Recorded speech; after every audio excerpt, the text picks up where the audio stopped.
සරණයි ස්වාමින් වහන්සේ මෙහෙණින් වහන්සේ ආදරණීය දරු දැරියනි මූලික පිරිවෙනේ හතරවන ශ්‍රේණියට අදාළ විද්‍යාව පාඩම් මාලාවේ දෙවනි විද්‍යාව පාඩම මානව දේහයේ පද්ධතිවල ක්‍රියාකාරීත්වය මේ පාඩමේ අවසාන පරිච්ඡේදයේදී අපි මිනිසාගේ ආහාර ජීර්ණ පද්ධතියේ ව්‍යුහය සහ එහි ක්‍රියාකාරීත්වය කතා කෙරුවා.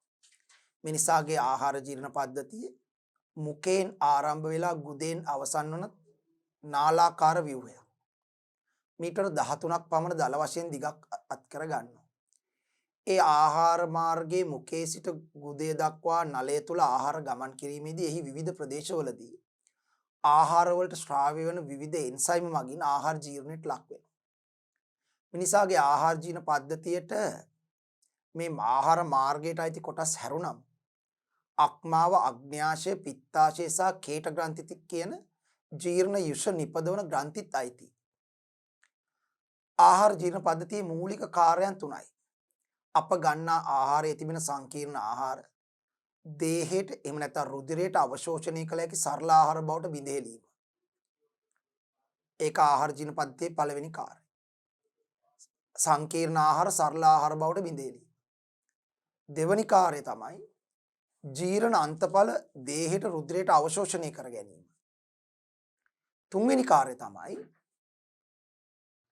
ඒ ජීර්ණේ නොවුස අවශෝෂණය නොවු ආහාර කොටස් දේෙන් බැහැර කිරීම. මෙන්න මේ කාර්යයන් තුන ඉටු කර ගැනීම සඳහා මිනිසාගේ ආහාර ජීර්ණ පද්ධතියේ මනාව ව්‍යුහය සකස් වෙලා තියෙනවා, විභේදනය වෙලා තියෙනවා. ඉතින් අපි කතා කරුවා ආහාර ජීර්ණ පද්ධතියේ විවිධ කොටස් ගැන. ඒ එක එක කොටස් වල කාර්යයන් ගැන.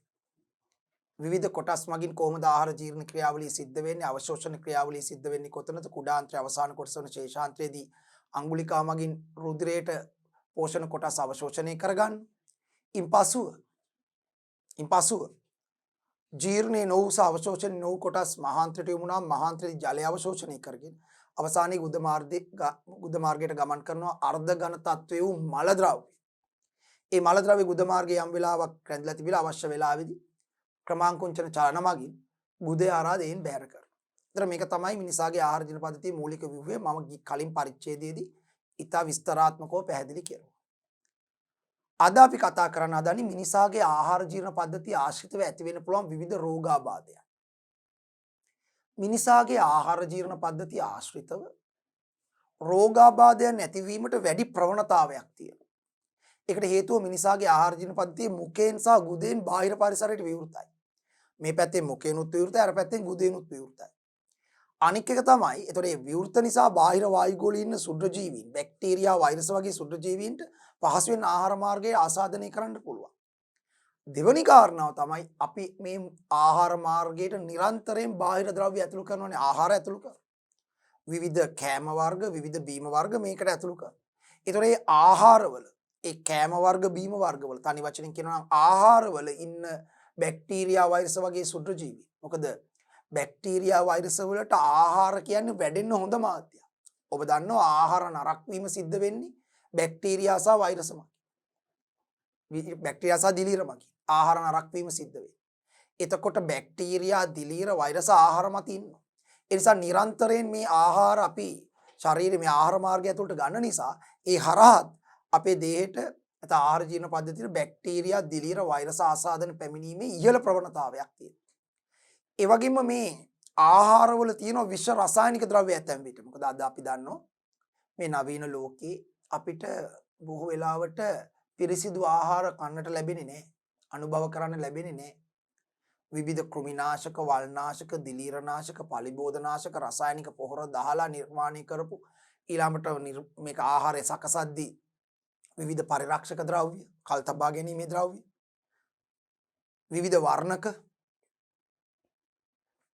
විවිධ ෆ්ලේවර්ස්, රසකාරක, රස උත්තේජක මේ වගේ විවිධ රසායනික ද්‍රව්‍ය මේ ආහාර වලට එකතු කරලා තියෙනවා. ඒතර මේවා සහිත ආහාර තමයි අපිට ගන්න වෙන්නේ. ඒතර මේ ආහාර වල හරහා විවිධ විෂ ද්‍රව්‍ය ශරීරයට එකතු වෙනවා. ඒ නිසා ආහාර ජීර්ණ පද්ධතියට රෝගාබාධ වැළඳෙන්න පුළුවන්. ඒ නිසා බාහිරයට විවෘත වෙලා තියෙන නිසා නිරන්තරයෙන් ඇතුළු කරන ආහාර හරහා විවිධ බැක්ටීරියා වෛරස් දිලීර වැනි සුදු ජීවිනුත් වෙනත් විෂ ද්‍රව්‍යත් ආහාර මාර්ගයට එකතු වෙලා ආහාර ජීර්ණ පද්ධතිය බොහොම පහසුවෙන් රෝගී තත්ත්වයට පත් වෙන්න පුළුවන් ඇඟේ තියෙන පද්ධතියක් හරියට ශ්වසන පද්ධතිය වගේ. ඒ නිසා ආහාර ජීර්ණ පද්ධතිය ආශ්‍රිතව ඇති වෙන්න පුළුවන් රෝගාබාධ ප්‍රමාණය ගොඩයි. නමුත් ඒ ඔක්කොම කතා කරන්නේ මේක වෙලාව නෙවෙයි නිසා ඒ අතර ලෝකයේ මිනිසුන්ට විශේෂයෙන්ම ලංකාවේ මිනිසුන්ට බහුලවම තියෙන රෝග කිහිපයක් ගැන අපි මෙතනදී කතා කරනවා ආහාර ජීර්ණ පද්ධතිය ආශ්‍රිතව ඇති වෙන රෝග කිහිපයක්. හරි අපි බලමු අපි මොනවද කතා කරන රෝග ગેස්ට්‍රයිටිස් ගැන අපි කතා කරන්න බලාපොරොත්තු වෙනවා. මල බද්ධය ගැන කතා කරන්න බලාපොරොත්තු වෙනවා. මල බද්ධයේම බොහෝ දුරට මල බද්ධයේ ප්‍රතිඵලයක් ලෙස හට ගන්න අර්ශස් රෝගය ගැන අපි කතා කරන්න බලාපොරොත්තු වෙනවා. එතකොට ආහාර ජීර්ණ පද්ධතිය ආශ්‍රිත රෝගාබාධ. ආහාර ජීර්ණ පද්ධතියට පිටතින් ද්‍රව්‍ය ඇතුළු වීම නිරන්තරයෙන් සිදුවන නිසා ඒ ශුද්ධ ජීවීන් මගින් ආස්වාදනය වීමට ඇති ඉඩකඩ වැඩි. ආහාර ජීර්ණ පද්ධතිය ආශ්‍රිත රෝග පිළිබඳව දැනුවත් වීමෙන් ඒවා වළක්වා ගැනීමට ක්‍රියා කර යහපත් සෞඛ්‍ය තත්ත්වයක් පවත්වා ගත හැකියි. මේ රෝග පිළිබඳ දැනුවත් වුණාම ඒ රෝග වළක්වන්න ඕන කරන නිසි ක්‍රියාමාර්ග අනුගමනය කෙරුවම අපිට ඒ රෝග වලින් වැළකීලා ඉන්නට පුළුවන්. මොකද රෝගයක් වැළඳුනම මම හැමදාම කියන දේ තමයි රෝගයක් වැළඳුනාට පස්සේ ප්‍රතිකාර කරලා හොඳ කරගන්නවට වඩා එම රෝගයේ වැළඳීම වළක්වා ගන්න එක තමයි හොඳයි. ગેස්ට්‍රයිටිස්. ગેස්ට්‍රයිටිස් කියන්නේ අපි කතා කරන පළවෙනි රෝගය. මොකද මේ ગેස්ට්‍රයිටිස් කියන්නේ? අපි දන්නවා මිනිසාගේ ආහාර ජීර්ණ පද්ධතියේ තියෙන වැදගත් අවයවයක් තමයි ආමාශය. ආමාශය.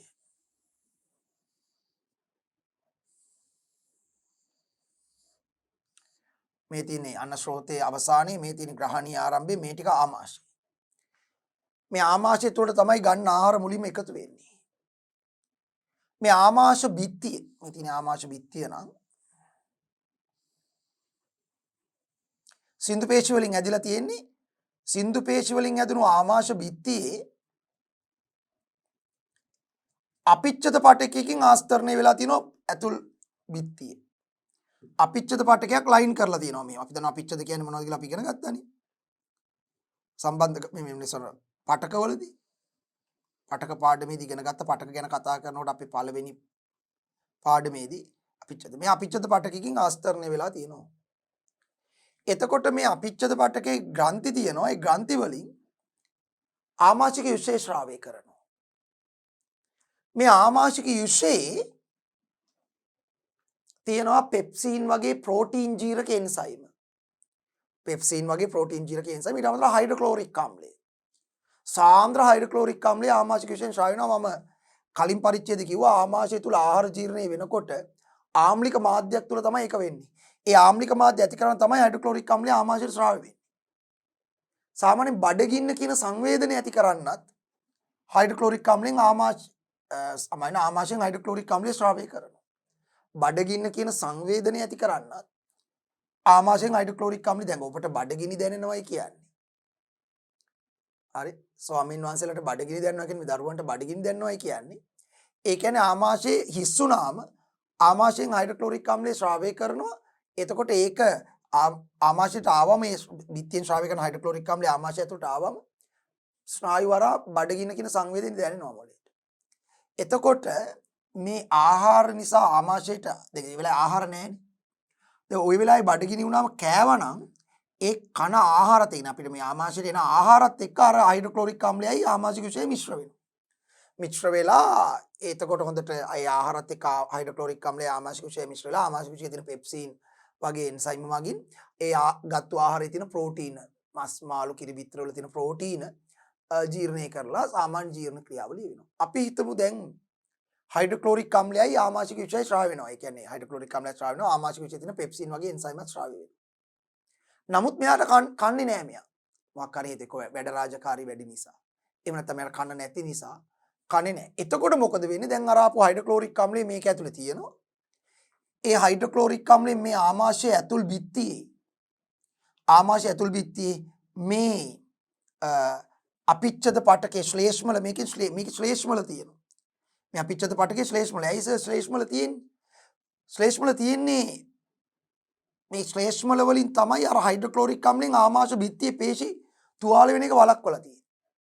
නමුත් දැන් මෙයා කෑවනම් ප්‍රශ්නයක් නැහැ. කෑවනම් ඒ කාපු ආහාරත් එක්ක අනුභව කරා නම් ආයේ ආහාරත් එක්ක හයිඩ්‍රොක්ලෝරික් අම්ලය මිශ්‍ර වෙනවා. දැන් මෙතන මෙයා කන්නේ නැහැ. එතකොට තව හයිඩ්‍රොක්ලෝරික් ශ්‍රාවය වෙනවා.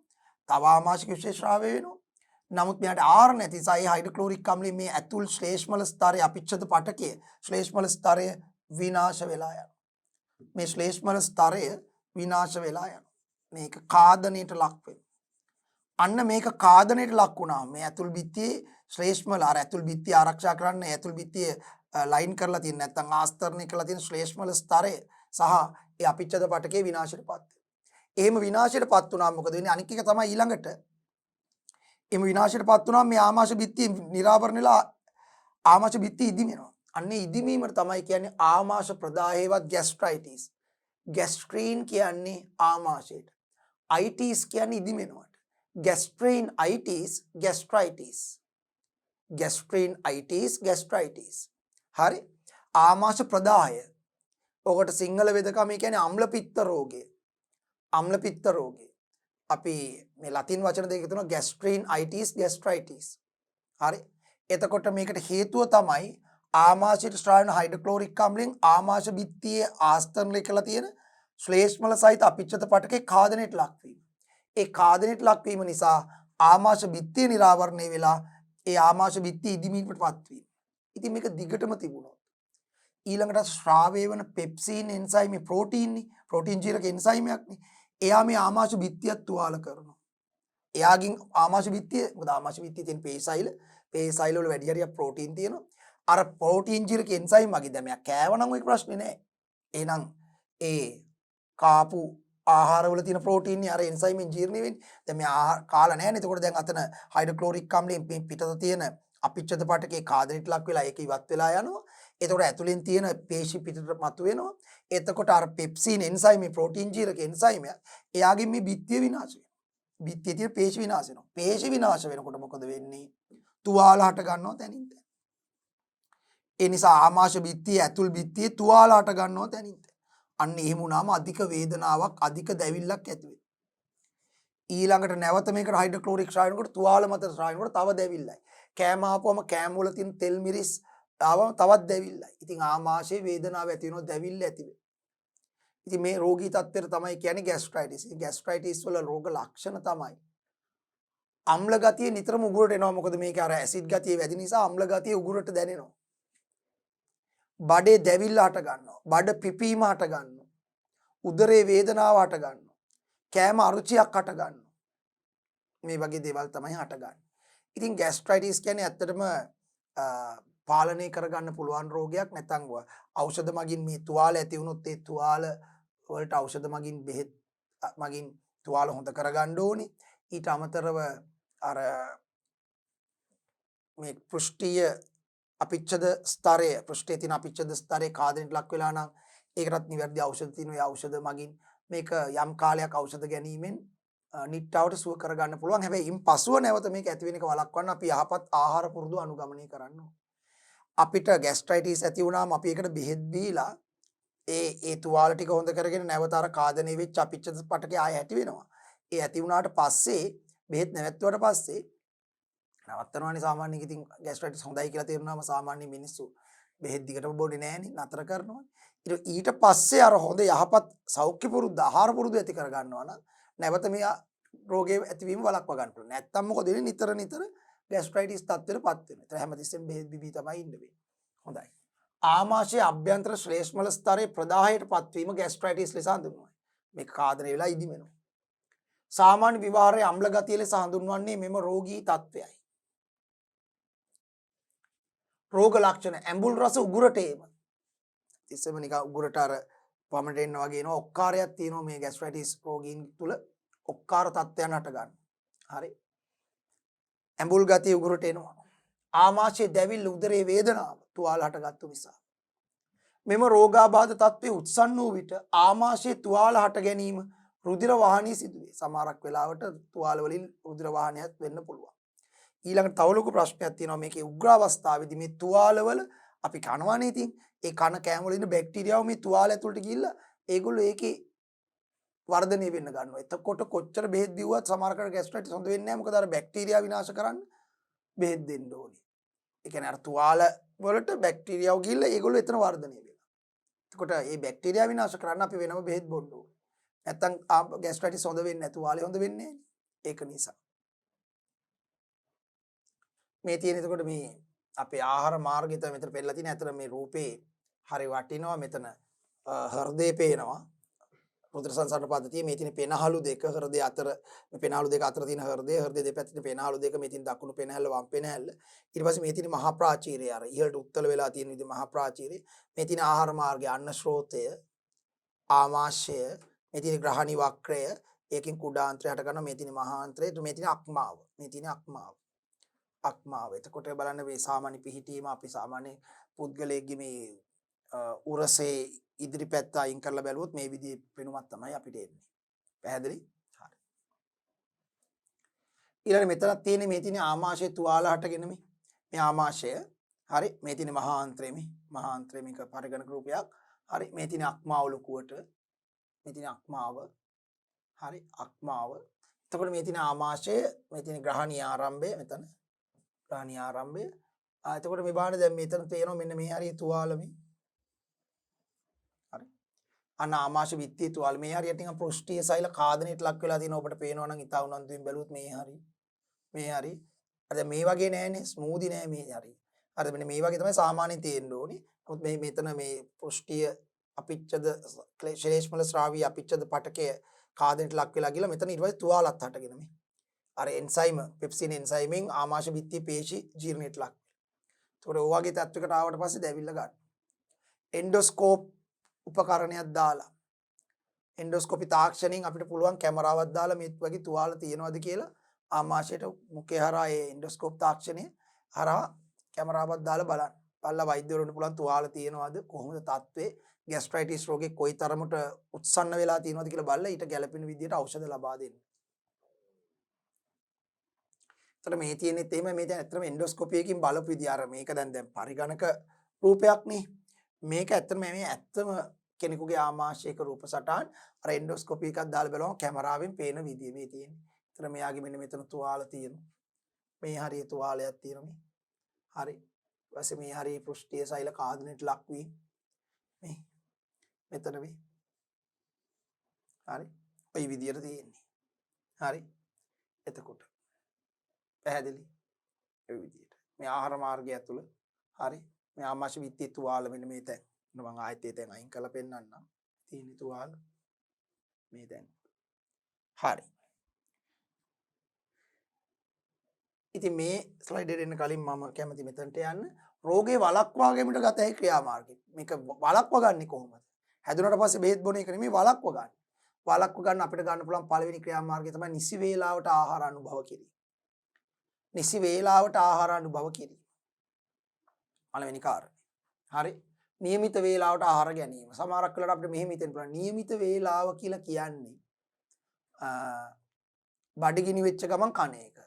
මම හිතනවා ඊටත් වඩා හොඳයි. බඩගිනි වුණාම කන එක හොඳයි.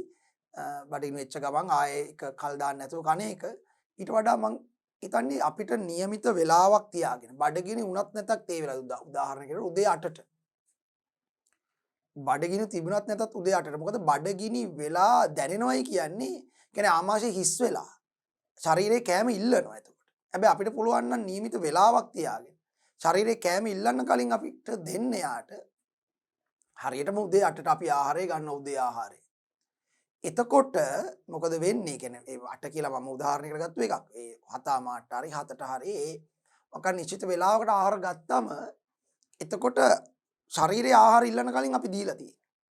එතකොට ශරීරයේ ආමාශයේ සුපුරුදු පරිදි හයිඩ්‍රොක්ලෝරික් අම්ලය ශ්‍රාවය කරනවා අර ආහාර මත. එතකොට මේ ආහාර ජීර්ණයට ඒ හයිඩ්‍රොක්ලෝරික් වැය වෙනවා. මේ වගේ තත්ත්වය ඇති වෙන්නේ නැහැ. ඒ නිසා નિયમિત වේලාව කිව්වම හුඟක් අය හිතන්නේ බඩගිනි වුණාම කන එක කියලා. මම හිතන්නේ නම් බඩගිනි වෙන්න කලින් નિયમિત වේලාවක් තියාගෙන ආහාර අනුභව කරුවා නම් මේ රෝග වලින් මුකින් වැළකෙන්න පුළුවන්. කෙසේවත් નિયમિત වේලාවට ආහාර ගැනීම මානසික ආතතිය අඩු වන පරිදි ක්‍රියා කිරීම.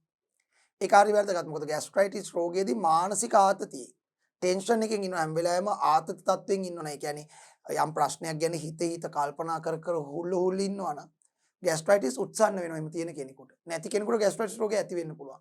මානසික තත්ත්වයේ ગેස්ට්‍රයිටිස් කෙරෙහි ඍජුව බලපානවා. නිසා අපි සැහැල්ලු මනසකින් ජීවත් වීම ગેස්ට්‍රයිටිස් තියෙන කෙනෙකුට ඒ වළක්වා ගන්නත් නැති කෙනෙකුට ඒ ඇතිවීම වළක්වා ගන්නත් හරිය වැදගත් වෙනවා. මානසික ආතතිය අඩු වන පරිදි ක්‍රියා කිරීම. ඇඹුල් මිරිස් සහ තෙල් අධික ආහාර නොගැනීම. ඔය අධික ඇඹුල් වර්ග කියන්නේ ඇසිඩ් වර්ග කියන්නේ අච්චාරු, දෙහි, විනාකිරි වගේ ඒවා. මොකද ඒවත් ආම්ලනේ.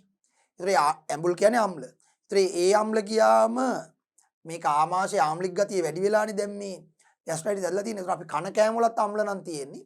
එතකොට තවත් රෝගේ උත්සන්න වෙනවා.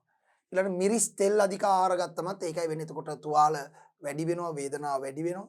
ඒක නිසා මධ්‍යසාර සහ දුම්වැටි භාවිතයේ වැළකීම. දැන් කෙනෙක්ට හිතෙන්න පුළුවන් මධ්‍යසාර සහ දුම්වැටි කොහොමද ආහාර මාර්ගයට බලපාන්නේ කියලා. මොකද මේවා තියෙන අපි දැන් මේ දුම් උරනකොට එහෙම නැත්නම් මත්පැන් ගන්න මත්පැන් වල තියෙන මධ්‍යසාර නිසා අර ආමාශයේ ශ්ලේෂ්මල ස්තරයට හානි වෙන්න පුළුවන්. අධික ලෙස මත්පැන් පානය කරනකොට මේ මත්පැන් වල තියෙන එතිල් මධ්‍යසාරය හේතු කොටගෙන ආමාශයේ ඇතුල් බිත්ති අර ශ්ලේෂ්මල හයිඩ්‍රොක්ලෝරික් අම්ලනේ මධ්‍යසාර නිසා යම් විනාශයකට ලක් වෙලා ગેස්ට්‍රයිටිස් රෝගය ඇති වෙන්න පුළුවන්. දැන් දුම් වැටි වලදී දුම් ආස්වාස් ප්‍රාස්වාස් කරනකොට ඒ දුම් වල තියෙන අහිතකර රසායනික ද්‍රව්‍ය ප්‍රධාන වශයෙන් ශ්වසන පද්ධතියට යනවා වගේම යම් ප්‍රමාණයක් උගුරහරහා ආහාර මාර්ගයට යන්න පුළුවන්. ඒ තියෙන අහිතකර රසායනික ද්‍රව්‍ය වලින් ආමාශයේ බිත්තියට හානි වෙලා ආමාශයේ මේ ગેස්ට්‍රයිටිස් රෝගී තත්ත්වය ඇති වෙන්න පුළුවන්. ඒ නිසා දුම් වැටි සහ මධ්‍යසාර භාවිතයෙන් සම්පූර්ණයෙන් වළකිනවා නම් ગેස්ට්‍රයිටිස් රෝගය ඇතිවීම වළක්ව ගන්න පුළුවන්. යහපත් මනසකින් ජීවත් වීම. ඒ යහපත් මනසකින් ජීවත් වෙන එක වැදගත්.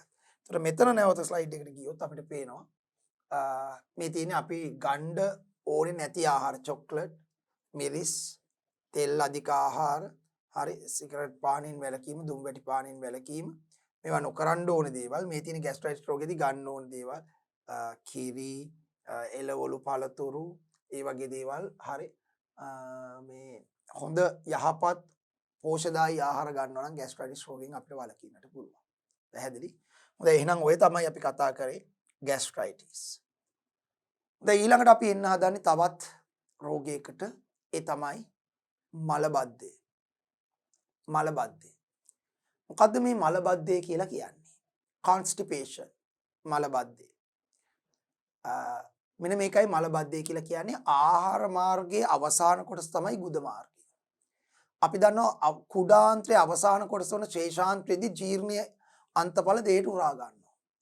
කුඩාන්ත්‍රයේ අවසාන කොටස වන ශේෂාන්ත්‍රයේදී ජීර්ණය වෙච්ච ආහාර, ජීර්ණ සරල ආහාර, ජීර්ණ වීමෙන් අර සංකීර්ණ ආහාර ජීර්ණ වෙලා ඇදිච්ච සරල ආහාර, කාබෝහයිඩ්‍රේට් ජීර්ණ වෙලා ඇදිච්ච ග්ලූකෝස්, ගැලැක්ටෝස්, ෆ්‍රක්ටෝස් වගේ සරල ආහාර, ප්‍රෝටීන් ජීර්ණ වෙලා ඇදිච්ච ඇමයිනෝ අම්ල, ලිපිඩ ජීර්ණ වෙලා ඇදිච්ච මේද අම්ල සහ ග්ලිසරෝල් වගේ සරල ආහාර ජීර්ණ පද්ධතිය කුඩාන්ත්‍රයේ අවසාන කොටස වන ශේෂාන්ත්‍රයේදී රුධිරයට උරා ගන්නවා, දෙහෙට උරා ගන්නවා. එimhe උරාගත්තම මහාන්ත්‍රයට යන්නේ ජීර්ණේ නොවු සහ අවශෝෂණය නොවු ඉතිරි ආහාර කොටස. ඒක මහාන්ත්‍රයේ දිගේ යනකොට මහාන්ත්‍රයෙන් ජලය උරා ගන්නවා. මහාන්ත්‍රයේ කොටස් තුනයි: ආරෝහණ මහාන්ත්‍රය, තීර්යක් මහාන්ත්‍රය, අවරෝහණ මහාන්ත්‍රය, සිග්මාකාර මහාන්ත්‍රය කියලා තව කැලකුත් තියෙනවා. එම් ගැලුවොත් හතරයි. ඒ කොටස් ටිකේ යනකොට ජලය උරා ගන්නවා. ඒ ජලය උරා ගැනීමේ ප්‍රතිඵලයක් ලෙස අර ජීර්ණේ නොවු සහ අවශෝෂණය නොවු ආහාර කොටස් අර්ධ ඝන තත්ත්වයට පත් වෙනවා. අපි ඒවට කියනවා මල ද්‍රව්‍ය. ඒ මල ද්‍රව්‍ය කියලා ගුද මාර්ගයේ තැන්පත් වෙනවා. දැන් ගුද මාර්ගයේ මල ද්‍රව්‍ය තැන්පත් වුණාම ගුද මාර්ග බිත්තියෙනුත් යම් ප්‍රමාණයක් මේ මල ද්‍රව්‍ය වල තියෙන ජලය උරා ගන්නවා. උරාගෙන තව තවත් අරක අර්ධ ඝන තත්ත්වයට පත් කරනවා. අර මල අර්ධ ඝන, සම්පූර්ණ ඝන නෙවෙයි, දියරත් නෙවෙයි, අර්ධ ඝන තත්ත්වයට පත් කරනවා. එතකොට සාමාන්‍ය නිරෝගී කෙනෙකුගේ යම් ප්‍රමාණයක් ගුද මාර්ගයේ යම් වේලාවක් රැඳිලා තියෙනකොට ඒ රැඳිලා තියෙන කාලය තුල ගුද මාර්ගයෙන් ජලය උරා ගන්න. මල ද්‍රව්‍ය වලින් ජලය උරා ගන්න. එතකොට අරක අර්ධ ඝන වෙනකොට ඉතින් ඒ පුද්ගලයාට මල පහ කිරීමේ අවශ්‍යතාවය වෙනවා. එතකොට ගුදේ අරා මල පහ කෙරෙනවා. නමුත් සමහර අය මේ මල පහ කිරීම උවමනාවෙන් කල් දානවා. කියන්නේ පුද්ගලයාට මල පහ කිරීමේ අවශ්‍යතාවය ඇවිල්ලා. එයාට මල පහ කරන්න ඕනේ. හැබැයි එයා කම්මැලිකමට ඔන්නක පස්සේ කරනවා. දැන් මේ වැඩේ කරගන්නවා. එතකොට මොකද වෙන්නේ? අර මල ද්‍රව්‍ය ගුද මාර්ගයේ වැඩි වෙලාවක් රැඳිලා තියෙනවා. ඒ රැඳිලා තියෙන කාලය තුල තව තවත් ගුද මාර්ගයේ විසින් මල ද්‍රව්‍ය වලින් ජලය උරා ගන්නවා. මල ද්‍රව්‍ය දැන් අන්න තව තවත් ගන්න වෙනවා. මෙයාට ඊළඟ පාරත් ආයේ මොලෙන් පණිඩ දෙනවා මල පහ කරන්න ඕනේ කියලා. ආයේ මෙයා ආයාසෙන් බෑ දැන් බෑ මේ වැඩ තියෙනවා පස්සේ කර ගන්නවා කියලා මේක කල් දානවා. ඒ විදිහට කල් දාන්න ගුද මාර්ගයේ මල ද්‍රව්‍ය රැඳිලා තියෙන කාලය වැඩි වෙනවා.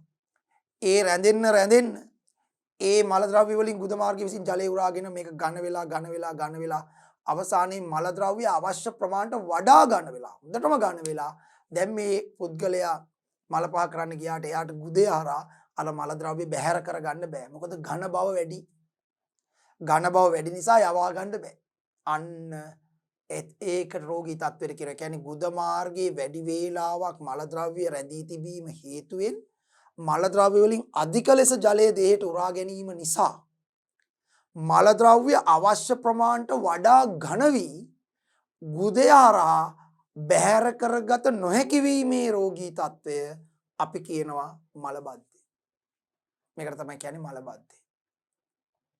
මලබද්ධය කෙටියෙන් කියනවා නම් මල ද්‍රව්‍ය ඕනවට වඩා ඝන වෙලා ගුදෙන් බැහැර කරගන්න බැරි වීම. හේතුව තමයි මල ද්‍රව්‍ය අවශ්‍ය ප්‍රමාණයට වඩා වැඩි වේලාවක් ගුද මාර්ගයේ රැඳී තිබීම නිසා එම මල ද්‍රව්‍ය වලින් අධික ලෙස ජලය දේහයට අවශෝෂණය වීමෙන් මල ද්‍රව්‍ය අධිකව ඝන තත්ත්වයටපත් වී ගුදේ හරහා බැහැර කරගත නොහැකි වීමේ රෝගී තත්ත්වය. මේක ඇති වෙන්නේ එක හේතුවක් තමයි ඔය මල පහ කිරීමේ අවශ්‍යතාවය කල් දැමීම. හැබැයි තව හේතු තියෙන්න පුළුවන්. තවත් හේතුවක් තමයි ජලය අඩුවෙන් පානය කිරීම. සමහර අය ඉන්නවා පුරුද්දක් කැඩෙනම වතුර බොන්නේ බොහොම අඩුවෙන්. කෑවට පස්සේ වතුර උගුරු 2යි. ඊට පස්සේ ඇතුළත ආයේ සාමාන්‍යයෙන් බොන්නෙම නැහැ. ඔය අධික 30ක් ආවොත් ඇරෙන්න. ඒතකොට මොකද වෙන්නේ? ඇඟේ වතුර අඩු වෙනකොට ඇඟ කොහෙන් හරි වතුර ගන්න උත්සාහ කරනවා. ජලය ගන්න උත්සාහ කරනවා. ගන්න තියෙන එක ක්‍රමයක් තමයි එකක් තමයි මුත්‍ර වලින් ආයෙ ගන්නවා. මුත්‍ර ලෙස බැහැර කරන ජලය නැවත ඇඟේ වතුර අඩු වෙච්ච ගමන් ADH කියලා හෝමෝනයක් තියෙනවා. ඒක ස්‍රාවය වෙන්නේ මොලේ පිටියුටරි ග්‍රන්ථියේ. ADH හෝමෝනය ඇන්ටි ඩයුරෙටික් හෝමෝන. ADH හෝමෝනය කියලා වකුගඩු වලට බලපාලා මුත්‍ර නිපදවීමේදී මුත්‍ර සමග පිටවන ජල ප්‍රමාණය නැවත රුධිරයට උරලා දෙනවා. ඒක ක්‍රමයක්.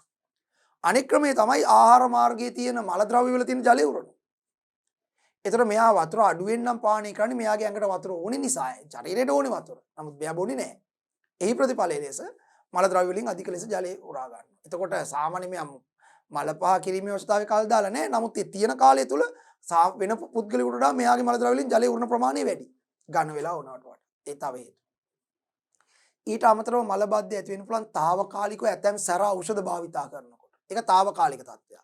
සමහරක් රෝග වලට බොන සැර ඖෂධ පානය කරාම ඒ ඖෂධ වල සැර ඉවත් කරගන්න ඇඟ මල ද්‍රව්‍ය වලින් වැඩිපුර ජලය උරා ගන්නවා. ඒ නිසා ඇතැම් සැර ඖෂධ මේ භාවිතය නිසා කෙටි කාලින මලබද්ධ තත්ත්වයන් ඇති වෙන්නට පුළුවන්. ඉතින් මේ වගේ ඒවා තමයි මලබද්ධයට හේතු වෙන්නේ. හැබැයි කොහොම වුණත් සමහරක් අයගේ මලබද්ධය උග්‍ර වුණාම අධික ලෙස මල ද්‍රව්‍ය ඝන වුණාම දැන් මේ පුද්ගලයාට ඒක මල ද්‍රව්‍ය ගුදේ හරහා බැහැර කරගන්න බෑ. ඒතර මෙයා ආයාසයක් දරලා අමාරුවෙන් මේක බැහැර කරන්න උත්සාහ දැරීමේදී ගුද මාර්ගයේ ඇතුල් බිත්තිය තුවාල වෙලා රුධිරයත් පිට වෙනවා මල ද්‍රව්‍යයත් එක්ක. ලේත් යනවා තුවාල වේගෙන යන්නේ. මොකද අර ඝන වෙලානේ හූරගෙන යන්නේ ගුද මාර්ගයේ ඇතුල් බිත්තිය. ඝන වැඩි කමට. හරි. ඉතින් එහෙම අධික ලොකු ප්‍රශ්නයක් ඒක. සමහර අයට දින ගණන් සති ගණන් ඇතැම් විට මාස ගණන් මේ මල පහ වෙන්නේ නැතුව ඉන්නවා මේ මලබද්ධය ඇති වෙලා උග්‍ර ලෙස මේ මල ද්‍රව්‍ය ඝන වීම නිසා. එතකොට යාට කන්න අමාරුයි මල පහ කරන්න අවස්ථාව තිබ්බට මල පහ වෙන්නේ නැහැ. හරි අපහසුවටපත් වෙනවා. ඉතින් ඒක නිසා මලබද්ධය කියන්නේ ආරාන්තික රෝගයක් නෙවෙයි. නමුත් සුව කරගත යුතු රෝගයක් නැත්තම් සෑහෙන දුක් විඳින්න වෙනවා. ඉතින් මේකට තව හොඳම විකල්පය තමයි මේකට එකක් තමයි නිසි වේලාවට මල පහ කිරීම පළවෙනි. ශරීරයට අවශ්‍ය පමණට ජලය පානය කිරීම දෙවෙනි එක.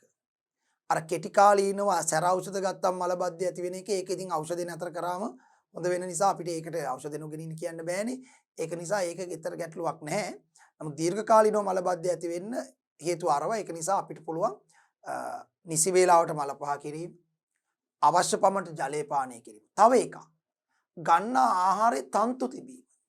මොකද තන්තු තිබුණොත් අපි කන කෑම වල තන්තු සහිත වෙන්න ඕනේ. ඒ තන්තු තිබුණොත් මම ඒක වෙනමත් තව ඉස්සරහට කතා කරන්නම්. තන්තු තියෙනවා නම් තන්තු දිරවන්නේ අපේ ශරීරය තුල තන්තු දිරවන්නේ.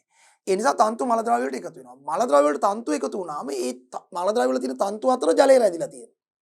ඒ තන්තු අතර මල ද්‍රව්‍ය වල තියෙන තන්තු අතර රැඳුණු ජලය ආහාර මාර්ගයට උරන්න බෑ. ගුද මාර්ගයට උරන්න බෑ. ඒ නිසා කොච්චර වෙලා මල ද්‍රව්‍ය ගුද මාර්ගයේ තිබ්බත් බොහෝ වෙලාවට අර මල ද්‍රව්‍ය වල තියෙන තන්තු අතර රැඳී ඇති ජලය නිසා මල ද්‍රව්‍ය උනට වඩා ඝන වෙන්නේ තෙත තත්වයෙන් අර්ධ ඝන තත්වයෙන් තියෙනවා. ඒකයි අපි කියන්නේ ගන්න ආහාරේ තන්තු තියෙනවා නම් මල බද්ධය වළක්ව ගන්න පුළුවන්. මොකද ඒ තන්තු දිරවන්නේ අපේ ආහාර ජීර්ණ පද්ධතියේදී. ඒ නිසා ඒවා මල ද්‍රව්‍ය වලට එකතු වෙනවා.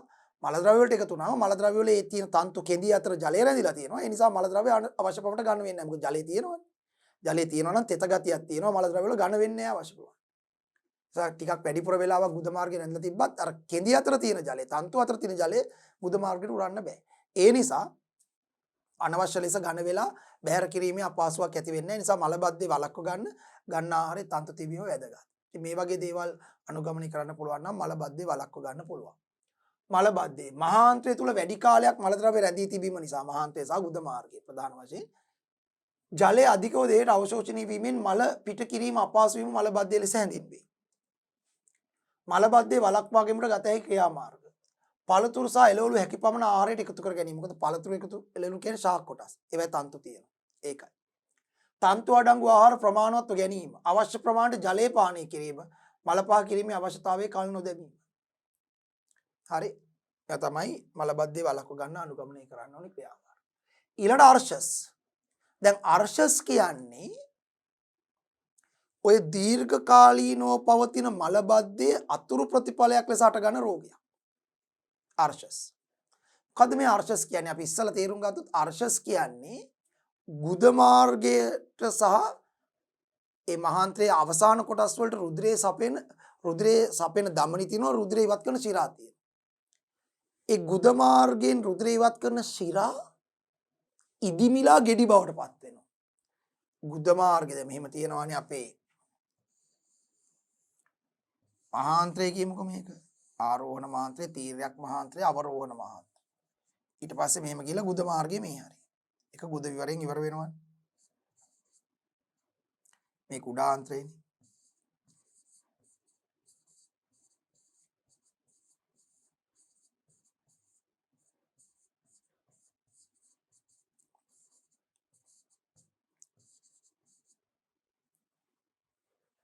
හරි. ඔව්.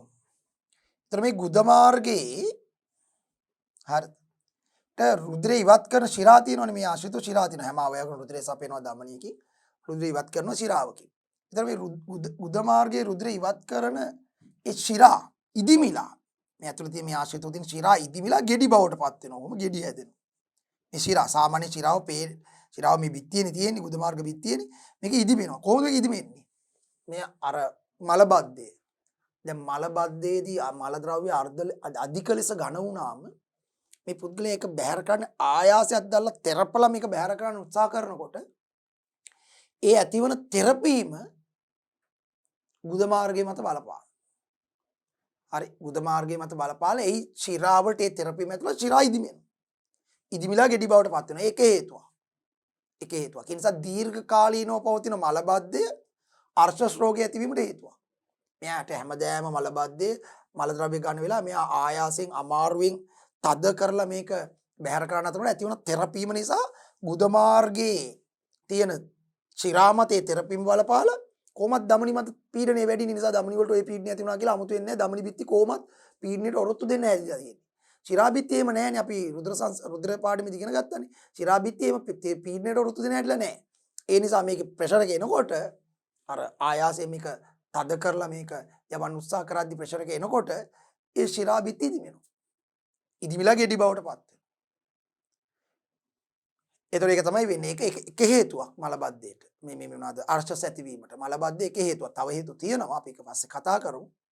ඊළඟ මොකද වෙන්නේ? තව එකක් ඕනනම් කියන්න පුළුවන් මේ බර උස්සනකොට වැරදි ඉරියව්ව. ඒ කියන්නේ සමහර පුද්ගලයෝ ඒගොල්ලන්ගේ රැකියාවත් එක්ක බර ඉස්සීමේ වැඩ කරනවා.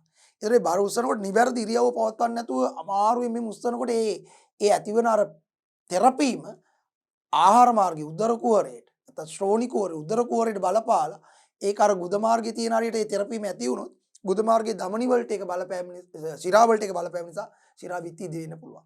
බර එසවීමේදී වැරදි ඉරියව් භාවිතා කිරීම නිසා ඇතිවන තෙරපීමෙන් ගුද මාර්ගයේ ශිරා බිත්ති ඉදිමිලා ශිරා ඉදිමිලා ගෙඩි බවට පත් වෙන්න පුළුවන්. ඒකත් ආර්ශස්. ඒ වගේ විවිධ හේතු කාරණා තියෙනවා මේක ඇති වෙන. කොහොම හරි මේ ගෙඩි බවට පත් වුණාට පස්සේ දැන් මල ද්‍රව්‍ය යන්න තියෙනෙත් මේ හරහානේ. එතකොට අර ගෙඩි තෙරපෙනවා.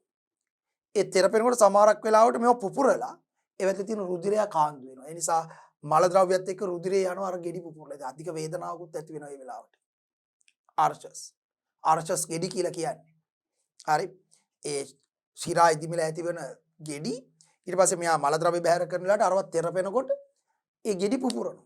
පුපුරලා රුධිරයත් කාන්දු වෙනවා මල ද්‍රව්‍යත් එක්ක. හරි. ඉතින් හරි අමාරු වේදනාකාරී තත්වයක්. ඉතින් මේ වගේ ආර්ශස් ඇති වුණාම මේ ගෙඩි වලට ඖෂධ එන්නත් කරලා එන්නත් මගින් මේවට ඖෂධ දීලා ඒ ගෙඩි ඉවත් කරන්නත් පුළුවන්. එහෙම නැත්නම් ශල්‍ය කර්මයක් කරලා මේ ගෙඩි කපලා අහක් කරලා දාන්නත් පුළුවන්. ඒ වගේ වෛද්‍ය විද්‍යාත්මකව මේකට ප්‍රතිකාර යම් ක්‍රමවලින් ප්‍රතිකාර තියෙනවා.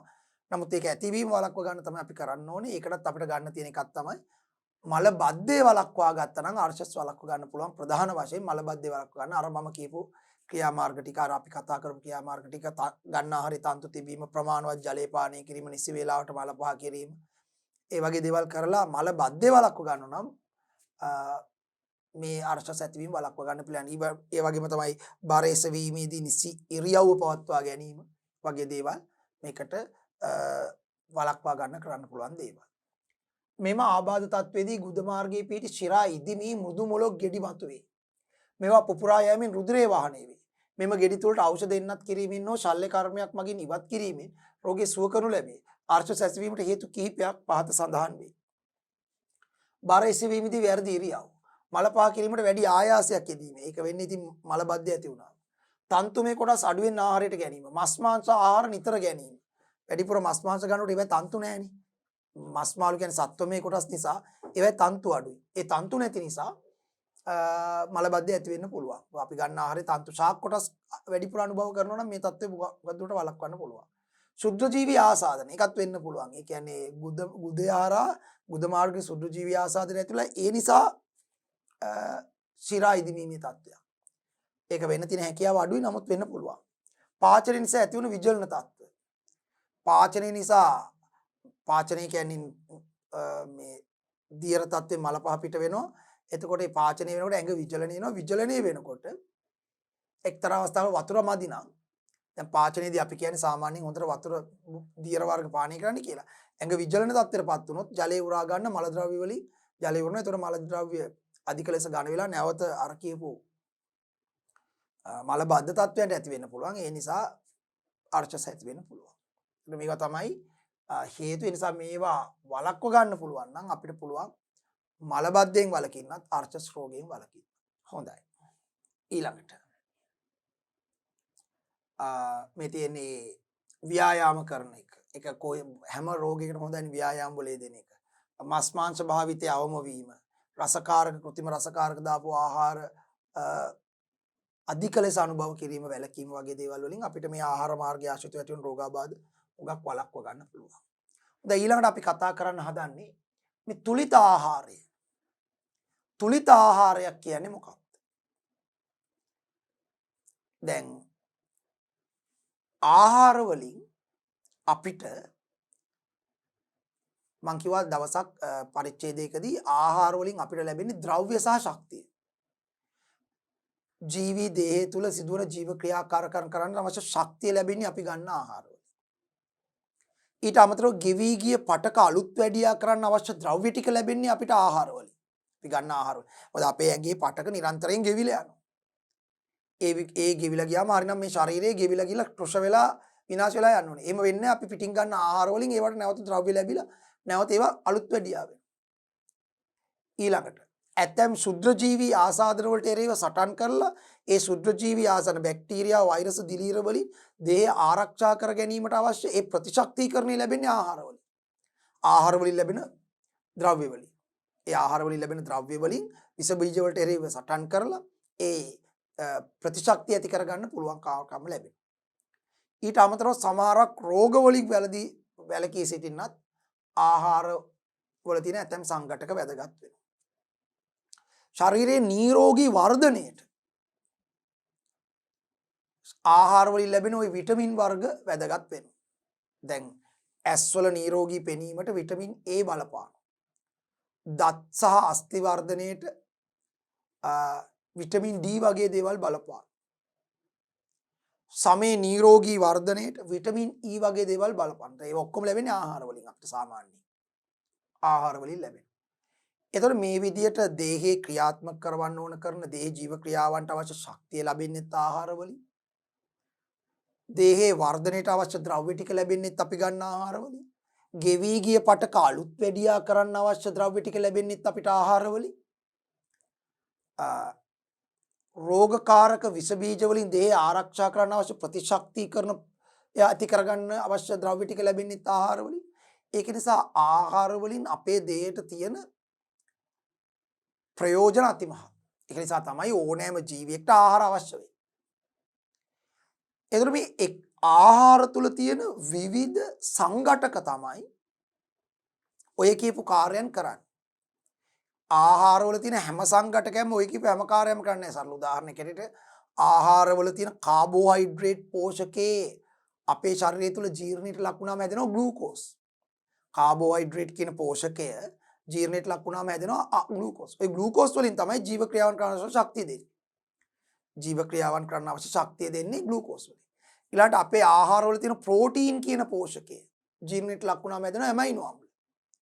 මේ ඇමයිනෝ අම්ල කියන පෝෂකයෙන් තමයි නැත්නම් ඇමයිනෝ අම්ල කියන ද්‍රව්‍යයෙන් තමයි අපේ ගෙවි ගිය පටක අලුත් වැඩියා කරන්න ඕන කරන ද්‍රව්‍ය ටික ලැබෙන්නේ. ඇමයිනෝ අම්ල හරහා ප්‍රෝටීන් හදාගෙන තමයි වෙන්නේ. දැන් මේ විදියට අර ආහාරයේ තියෙන විටමින් කියන විවිධ විටමින් වර්ග කියන පෝෂක වලින් ශරීරයේ අර ඇස් පෙනීම, සමේසා කෙස්වල නිරෝගී වර්ධනය, දත් සාස්ති වල නිරෝගී වර්ධනය වගේ ක්‍රියාවන් සිද්ධ කරනවා. කියන්නේ ආහාරවල තියෙන ඒ සංඝටක මගින් දේහ තුල විවිධ ප්‍රයෝජනවත් කාර්යයන් කරනවා. ඒ නිසා අප ගන්නා ආහාරේ ඔය කියන සියලුම සංඝටක අන්තර්ගත වෙන්න ඕනේ. අපි හිතමු ඔබ ගන්න ආහාරේ කාබෝහයිඩ්‍රේට් විතර නම් තියෙන්නේ. එහෙනම් ඒක ජීර්ණ වෙලා ග්ලූකෝස් ඇදලා ශක්තිය ලැබෙයි ජීව ක්‍රියාවන් කරන්න. හැබැයි ගෙවි ගිය පටක අලුත් වැඩියා කරන්න ඕන කරන ඇමයිනෝ අම්ලකෝ. කෙස්සා සමේ නිරෝගී වර්ධනයට අවශ්‍ය විටමින් E කෝ. දත් සාස්ති වර්ධනයට අවශ්‍ය විටමින් D කෝ, විටමින් C කෝ. හරි. ඒතර ප්‍රශ්නයක් තියෙනවා.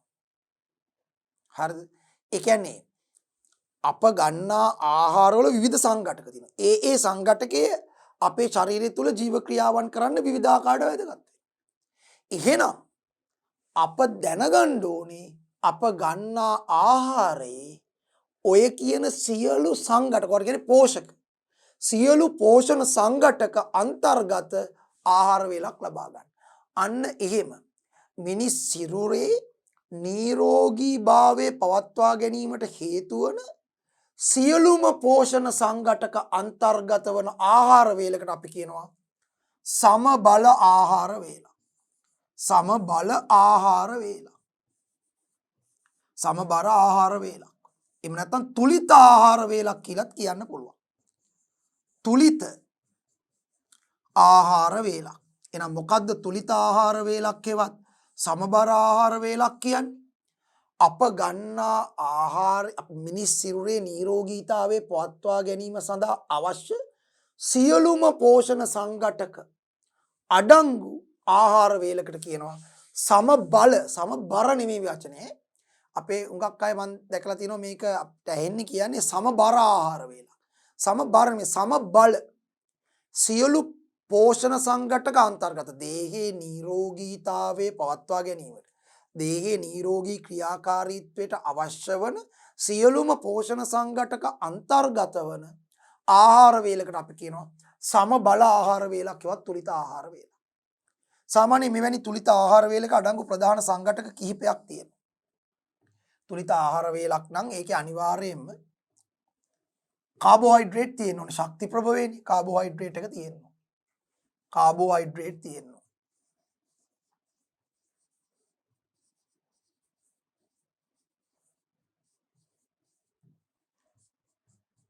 ප්‍රෝටීන් තියෙන්න ඕනේ. ප්‍රෝටීන් ජීර්ණල ඇමයිනෝ අම්ල ඇදලා ඇමයිනෝ අම්ල වලින් තමයි ගෙවි ගිය පටක අලුත් වැඩියා කරන්නේ. ඒ කියන්නේ ඇමයිනෝ අම්ල වලින් ආයේ ශරීරයට අවශ්‍ය ප්‍රෝටීන් හැදෙනවා. එතකොට වර්ධනය කරන්නේ ඒ වගේ දේවල්. ප්‍රෝටීන තියෙන්න ඕනේ. ලිපිඩ තියෙන්න ඕනේ. ලිපිඩ කොහොමද මේ 10 තෙල්. ද්‍රව අවස්ථාවේ නම් තෙල්, ඝන අවස්ථාවේ නම් මේද. ලිපිඩ තියෙන්න ඕනේ. ලිපිඩ වලින් ලැබෙන ඇමයිනෝ අම්ල සහ ග්ලිසරෝලුත් අපේ ශරීරය තුළ විවිධ කාර්යයන්ට දායක වෙනවා. ඊළඟට විටමින් තියෙන්න ඕනේ. ඊළඟට khනිජ ලවණ තියෙන්න ඕනේ. khනිජ පෝෂක. khනිජ ලවණ. ඊළඟට තන්තු තියෙන්න ඕනේ. තන්තු පෝෂකයක් ලෙස වැදගත් නෑ. මම පොඩ්ඩක් ඒක නිසා මෙහෙම කරන්නම්. තන්තු පෝෂකයක් ලෙස වැදගත් නෑ. නමුත් අර මලබද්ධය වගේ ඒවා වලක්ව ගන්න තන්තු තියෙන්න එපේ.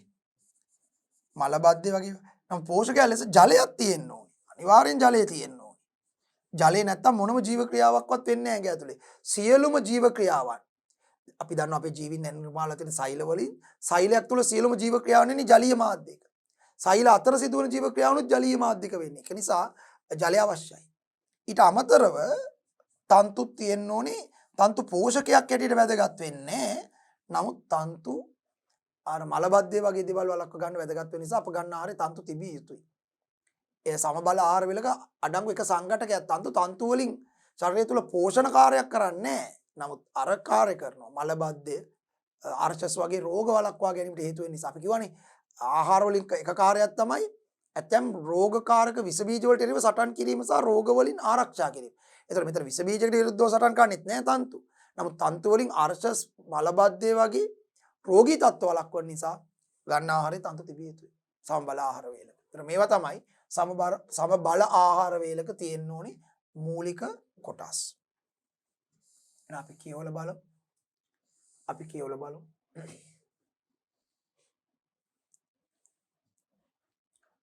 තුලිත ආහාරය. ඒවත් සමබල ආහාරය.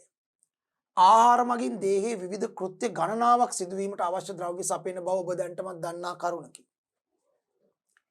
එම කෘත්‍ය අතුරින් දේහය තුල ශක්තිය නිපදවීම, දේහයේ ගෙවී ගිය පටක අලුත් වැඩියාව හා දේහයට ඇතුළු වන රෝගකාරකයන්ගෙන් දේහය ආරක්ෂා කර ගැනීම ප්‍රධාන වේ. මෙම ක්‍රියාවලිය නිසි ලෙස සිදු කිරීම සඳහා අවශ්‍ය වන ආහාරයේ අඩංගු සංඝටක පෝෂක ලෙස හැඳින්වෙනවා. මේ සංඝටක වලට තමයි අපි කියන්නේ පෝෂක ලෙස හඳුන්වන්නේ. ප්‍රධාන පෝෂක වර්ග 6කි. එනම් අර මම කියපුවා තමයි තියෙන්නේ. කාබෝහයිඩ්‍රේට්, ප්‍රෝටීන්, ලිපිඩ, khනිජ ලවණ, විටමින්, ජලය. මේ තමයි ප්‍රධාන පෝෂක. ඊට අමතරව පෝෂකයක් නොවුනත් තන්තු තිබීම ඇතැම් රෝග වළක්වා ගැනීමට හේතු වෙනවා. තන්තු තිබීම. මේට අමතරව නිරෝගී පැවැත්ම සඳහා ආහාරවල තන්තුමය ද්‍රව්‍ය අඩංගු විය යුතුය. මෙහිදී තන්තු යනු ආහාරයේ අඩංගු අප ආහාරයට ගන්නා ශාක ද්‍රව්‍ය වල සෙලියුලෝස් සහිත කෙඳි කොටස්. මම තන්තු ගැන පොඩ්ඩක් තවදුරටත් කිව්වොත් දැන් මේ තන්තු කියන්නේ ඔබ වහන්සේලා දන්නවා අපි ඉගෙන ගත්ත ශාකවල ශාක නිර්මාණලා තියෙන ශාක සෛල වලින්, සතුන් නිර්මාණලා තියෙන සත්ව සෛල වලින්.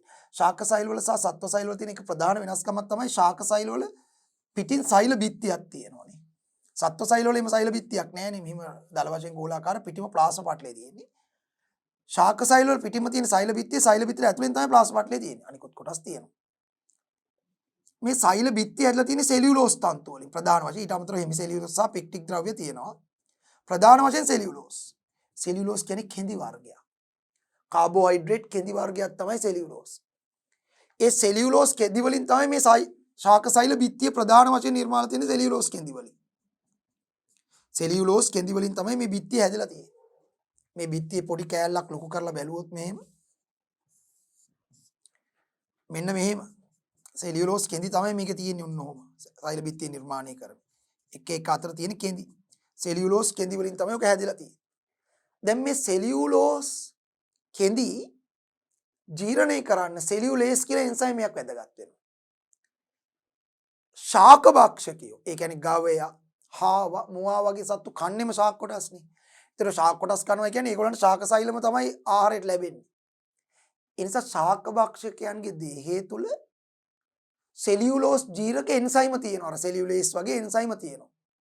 ඒ නිසා ඒගොල්ලෝ ආහාර ගත්තම ඒගොල්ලන් ගන්න ශාක කොටස් වල තියෙන සෙලියුලෝස් තන්තු එන්සයිම් මගින් ජීර්ණ වෙලා පෝෂණයකුත් ලැබෙනවා ඒගොල්ලන්ට.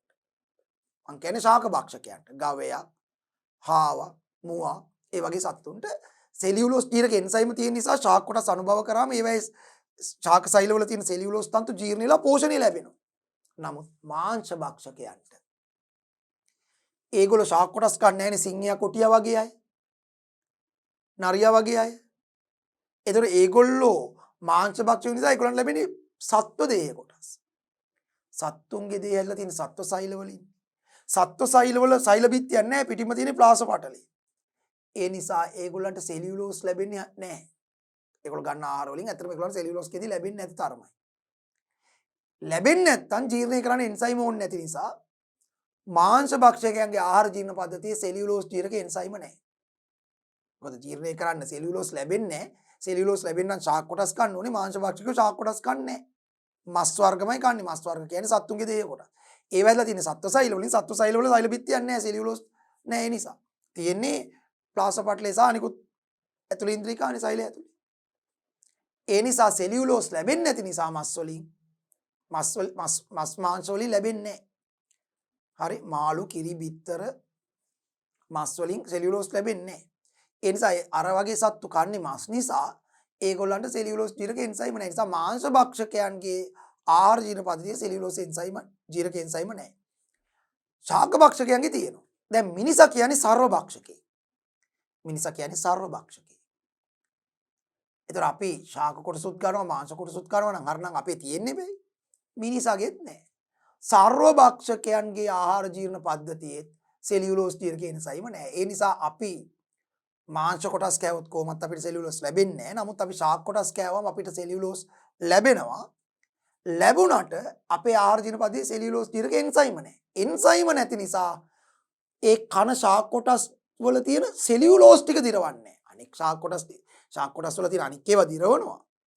ඔය ශාක කොටස් වල තියෙන ශාක සෛල බිත්තියේ තියෙන සෙලියුලෝස් ටික දිරවන්නේ නැහැ. නමුත් අනික් සෛල අභ්‍යන්තර කොටස් දිරවලා පෝෂක ලැබෙනවා. නමුත් ඒ ඔබ ගන්න ආහාරවල තියෙන ශාකමය ආහාරවල තියෙන සෙලියුලෝස් ටික දිරවන්නේ නැහැ. දැන් දිරවන්නේ නැත්නම් මොකද වෙන්නේ? උරා ගන්නත් බෑ. ඒ නිසා ඒවා මල ද්‍රව්‍ය වලට එකතු වෙනවා. අන්න සෙලියුලෝස් කෙඳි මල ද්‍රව්‍ය වලට එකතු වෙනවා. එතකොට අරක තමයි ප්‍රශ්නේ සෙලියුලෝස් කෙඳි මල ද්‍රව්‍ය වලට එකතු වුණාම මල ද්‍රව්‍ය වල විශාල ප්‍රමාණයක් සෙලියුලෝස් කෙඳි තියෙනවා. ඒ සෙලියුලෝස් කෙඳි අතර ජලය රැඳෙනවා. ඒ ජලය මල ද්‍රව්‍ය ආහාර මාර්ගයේ තිබ්බයි කියලා ආහාර මාර්ග බිත්තියට අර සෙලියුලෝස් කෙඳි අතර මල ද්‍රව්‍ය වල තියෙන සෙලියුලෝස් කෙඳි අතර රැඳලා තියෙන ජලය උරන්න බෑ. ඒ නිසා මල ඕනවට වඩා ඝන වෙලා බැහැර කිරීමේ අපහසුයක් ඇති වෙන්නේ මල බද්ධය ඇති වෙන්නේ නැහැ. ඔබ ගන්න ආහාරවල සෙලියුලෝස් කෙඳි හොඳට තියෙනවා. ඒ කියන්නේ ශාක කොටස් ඔබ අනුභව කරනවා නම් ඒකයි කිව්වේ එළවලු පළතුරු හොඳට අනුභව කරන්න කියලා. ශාක කොටස් ඔබ අනුභව කරනවා නම් එහි තියෙන සෙලියුලෝස් ආහාර ජීර්ණ පද්ධතිය අපේ දිරවන්නේ නැහැ. දිරවන්නේ එන්සයිම නැහැ. ඒ නිසා ඒවා මල ද්‍රව්‍ය වලට එකතු වෙනවා. මල ද්‍රව්‍ය වල සෙලියුලෝස් කෙඳි තියෙන නිසා ජලය තියෙනවා. ඒ ජලය ආහාර මාර්ගයෙන් උරන්නේ නැහැ. කුද මාර්ගයෙන් සහ කුඩාන්ත්‍රය මහාන්ත්‍රය අවසාන කොටස් වලින් අවශෝෂණය කරන්නේ නැහැ. ඒ නිසා ඒවා හොඳට කෙඳි අතර රැඳිලා තියෙනවා ඒ ජලය. ඒ නිසා මල ද්‍රව්‍ය අනවශ්‍ය පමණට ඝන වෙන්නේ නැහැ. බැහැර කිරීමේ අපහසුයක් එන්නේ නැහැ. මල බද්ධය වළකිනවා. ඒ නිසා ආර්ශස් වගේ රෝගත් වළකිනවා. ඒ නිසා ඔබ ගන්න ආහාරේ තන්තු වැඩිපුර තන්තු තියෙන ආහාර වර්ගත් තියෙනවා තව. සාමාන්‍ය ඕන ශාක කොටසක තන්තු තියෙනවා. කොහිල, වැටකොළු, පතෝල වගේ ඊට පස්සේ ඔය කෙඳි සහිත පළතුරු වර්ග අඹ වගේ ඒවා. හරි. ඒ වගේ ඒවායි කෙඳි තියෙනවමනේ. හරි. එතකොට ඒවා බහුලව අනුභව කරනවා නම් දැන් විශේෂයෙන්ම ඔය මල බද්ධය, අර්ශස් වගේ තියෙන රෝගීන්ට අපි කියනවා ඒ වගේ කොහිල, වැටකොළු, පතෝල පළතුරු පැත්තෙන් ගත්තොත් අඹ වර්ග වගේ ඔය අලිපේර වගේ ඒවා. හරි. ඒ වගේ ඒවා ආහාරයට ගන්න. මොකද මේ ඒවයි තන්තු ප්‍රමාණය සාපේක්ෂව අනික් ආහාර ශාක කොටස් වලටත් වඩා වැඩි නිසා ඒතකොට තන්තු අර මල ද්‍රව්‍ය වලට එකතු වුණාම ජලය රැඳෙන ප්‍රමාණය වැඩි මල ද්‍රව්‍ය ඝන වෙන එක වළකින නිසා. ඉතින් මේ විදිහට හරි මේ විදිහට තමයි මේ තන්තු වල වැදගත්කම තියෙන්නේ අපේ ආහාරයේදී. ඒ නිසා අපි ගන්න ආහාරයේ තන්තු තිබීම පෝෂකයක් ලෙස අපිට වැදගත් නෑ. මොකද මේක ජීර්ණ වෙලා පෝෂණයක් ලැබෙන්නේ නැහැ. නමුත් අර රෝග වළක්ව ගන්න වැදගත් වෙනවා. මේට අමතරව නිරෝගී පැවැත්ම සඳහා ආහාරවල තන්තුමය ද්‍රව්‍ය අඩංගු විය යුතුය. මෙහිදී තන්තු යනු ආහාරයේ අඩංගු අප ආහාරයට ගන්නා ශාක ද්‍රව්‍ය වල සෙලියුලෝස් සහිත කෙඳි කොටස්. සෙලියුලෝස් අපගේ ආහාර මාර්ගයේ ජීර්ණය නොවන බැවින් එය මල ද්‍රව්‍ය වලට සවිවර බවක් ගෙන දෙයි. එයින් ජීර්ණයේ පහසුව, අවශෝෂණයේ පහසුව, මල බද්ධයේ වැළකීම මෙන්ම අර්ශස් සහ අන්ත්‍රය ආශ්‍රිත රෝග හා ආබාධ රැසකට සහනයක් ලබා දී. ජීර්ණේ පහසු වෙනවා, අවශෝෂණේ පහසු වෙනවා, මලබද්ධය වළකිනවා, මල පහ කිරීම පහසු වෙනවා. ආන්ත්‍රය ආශ්‍රිත අනිකුත් රෝග බොහෝමයක් වැළකීලා ඒකට සහනයක් ලැබෙනවා. පුද්ගලයෙකුගේ වර්ධනයේ විකසනය හා නිරෝගී දිවි පැවැත්ම සඳහා අවශ්‍ය වන මෙම ද්‍රව්‍ය සියල්ලම එම පුද්ගලයාට අවශ්‍ය නියම අනුපාතයෙන් අඩංගු ආහාරයක්, සමබල ආහාරයක් හෙවත් තුලිත ආහාරයක් ලෙස හැඳින්වේ. පුද්ගලයෙකුගේ වර්ධනයේ විකසනය හා නිරෝගී දිවි පැවැත්ම සඳහා අවශ්‍ය වන මෙම ද්‍රව්‍ය සියල්ලම එම පුද්ගලයාට අවශ්‍ය නියම අනුපාතයෙන් අඩංගු ආහාරයක්, සමබල ආහාරයක් හෙවත් තුලිත ආහාරයක් ලෙස හැඳින්වේ. තුලිත ආහාර නොගැනීමෙන් මන්ද පෝෂණය මෙන්ම විවිධ රෝගාබාධ වලට පහසුවෙන් ගොදුරු වීම සිදු වේ. තුලිත ආහාරයක් කියන්නේ අපි ගන්න ආහාරයේ එක පෝෂකයක් ගොඩාක් තියෙනවා, අනිත් පෝෂකයක් ඇත්තෙම නැහැ. ඒතර අපි කියනවා තුලිත ආහාරයක් නෙමෙයි, සමබල ආහාරයක් නෙමෙයි. එතකොට අර ලැබෙන පෝෂකයෙන් ඒ අවශ්‍ය කාර්යයට උනන නොලැබෙන පෝෂකයෙන් ඇඟ ඇතුලේ කරන කාර්යය හරියට කෙරෙන්නේ නැහැ. මන්ද පෝෂණය විවිධ රෝගාබාධයන්ට ලක්වීම සිද්ධ වෙනවා.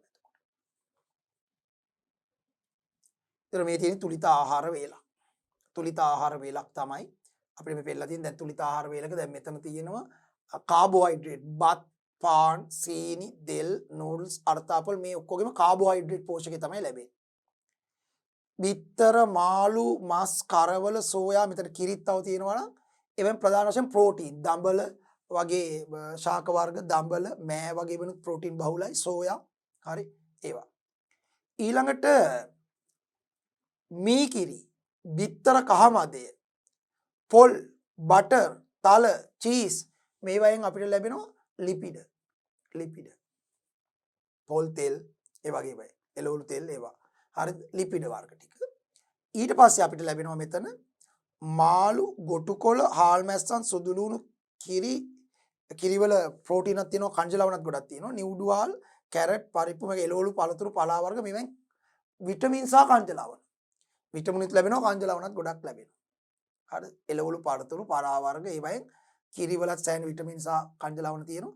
ප්‍රධාන වශයෙන් ප්‍රෝටීන් තියෙන. ඊට අමතරව කාබෝහයිඩ්‍රේට් යම් ප්‍රමාණයක් කිරිවල. ඇත්තටම කිරි කියන්නේ ගොඩක් පෝෂක ලැබෙනවා. කාබෝහයිඩ්‍රේට් තියෙනවා, ඒකේ ලැක්ටෝස් වගේ කාබෝහයිඩ්‍රේට් වර්ග තියෙනවා, ප්‍රෝටීන් තියෙනවා. ඊට අමතරව කංජ ලවණ, විටමින් තියෙනවා. තන්තු නැහැ. අනිත් ටික තියෙනවා. ඒතර මේ ඊට අමතරව මේ එළවලු පළතුරු වල තන්තු වර්ගත් තියෙනවා. ඒක නිසා මෙන්න මේ ඔක්කොම එකපාර කන්න කියන මේ එක වගේ අන්තර්ගත ආහාර වේලකට අපිට කියන්න පුළුවන් තුලිත ආහාර වේලක් කියලා. ඒ තුලිත ආහාර වේලක් හා සමබල ආහාර වේලක් ලබා ගැනීම ශරීරයේ නිරෝගීතාවයේ පවත්වා ගැනීමට ඉතා වැදගත් වෙනවා. මෙවැනි තුලිත ආහාර වේලක් නොලැබෙනකොට මන්ද පෝෂණයේ තත්ත්ව ඇති වෙනවා. රෝගී තත්ත්ව වලට ඉක්මනින් ගොදුරු වීමේ අවදානම වැඩි වෙනවා. ඒ වගේම ක්‍රියාශීලී බව අඩු වෙනවා. ශරීර වර්ධනය අඩු වෙනවා කුඩා දරුවෙක් ගෙන.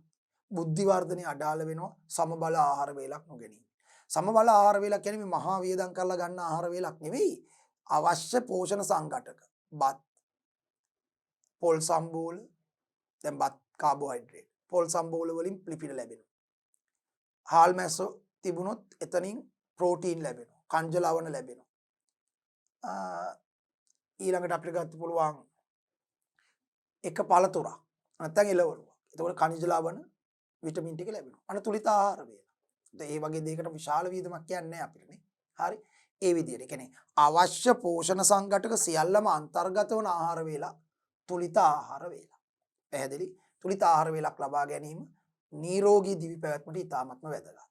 හොඳයි එහෙමනම් ස්වාමින් වහන්සේ දරුවනි ඔන්න අපි අපේ ආහාර ජීර්ණ පද්ධතිය මේ පාඩමේ අපි ඉගෙන ගන්න ඕනේ පද්ධති 4න් තුන්වෙනි පද්ධතිය සම්පූර්ණයෙන් සාකච්ඡා කරලා ඒ ආශ්‍රිත ඇති වෙන්න පුළුවන් රෝගාබාධ කිහිපයක් අපි කතා කරලා මේ ગેස්ට්‍රයිටිස්, ආර්චස්, මලබද්ධය වගේ රෝගාබාධ කිහිපයක් කතා කරලා අවසානයේ තුලිත ආහාරයක් ඉවත් සමබල ආහාරයක් කියන්නේ මොකක්ද කියන එක කතා කරලා ආහාර ජීර්ණ පද්ධතිය කියන කොටස සම්පූර්ණයෙන් අවසානයක් කරා. එහෙමනම් මේ වෙන විට අපි පද්ධති 3ක් අවසානයක් කරලා තියෙනවා. මිනිසාගේ රුධිර සංසරණ පද්ධතිය, මිනිසාගේ ශ්වසන පද්ධතිය, ඒ වගේම ආහාර ජීර්ණ පද්ධතිය. මේ ගැන අපි සාකච්ඡා කරපු කොටස් නැවත නැවත පරිශීලනය කරන්න, හොඳින් අවබෝධ කරගන්න, ඒ ගැන හිතන්න, කල්පනා කරන්න. අපි ඊළඟ පරිච්ඡේදයෙන් මේ පාඩමේ අවසාන පද්ධතිය තමයි අපි සාකච්ඡා කරන මිනිසාගේ නයිට්‍රජනීය බහිශ්‍රාවී පද්ධතිය ගැන සාකච්ඡා කරනවා. ඉතින් ඊළඟ පරිච්ඡේදයේදී නයිට්‍රජනීය බහිශ්‍රාවී පද්ධතිය ගැන අවබෝධ කරගන්න මේ කරු පද්ධති පිළිබඳව හොඳින් අවබෝධ කරලා පරිශීලනය කරලා එන්න. හොඳයි එහෙනම් ඊළඟ පරිච්ඡේදයේදී හමු වෙමි බලාපොරොත්තු ඇතිව මේ පරිච්ඡේදයෙන් සමුගන්නවා. සියලු දෙනාට තෙරුවන් සරණයි. සබ්බදානං ධම්මදානං ජිනාති. සියලු දානයන්ට වඩා ධර්ම දානය උතුම් වන්නේය යන උතුම් බුදු වදන පසක් කරමින් පිරිවෙන් අධ්‍යාපනය ලබන සුවහසක් පොඩි හාමුදුරුවන් වහන්සේලාගේ මෙහෙණින් වහන්සේලාගේ සහ දුවා දරුවන්ගේ දහම් ඇස විවර කරමින් සම්බුද්ධ ශාසනයේ චිරස්ථිතිය උදෙසා ධම්මික පෙරේරා ෆ්‍රෙසිලා පෙරේරා පදනම මගින් සිදු කෙරෙන මහඟු සමාජ සත්කාරයයි ඩීපී පිරිවෙන් අධ්‍යාපනය.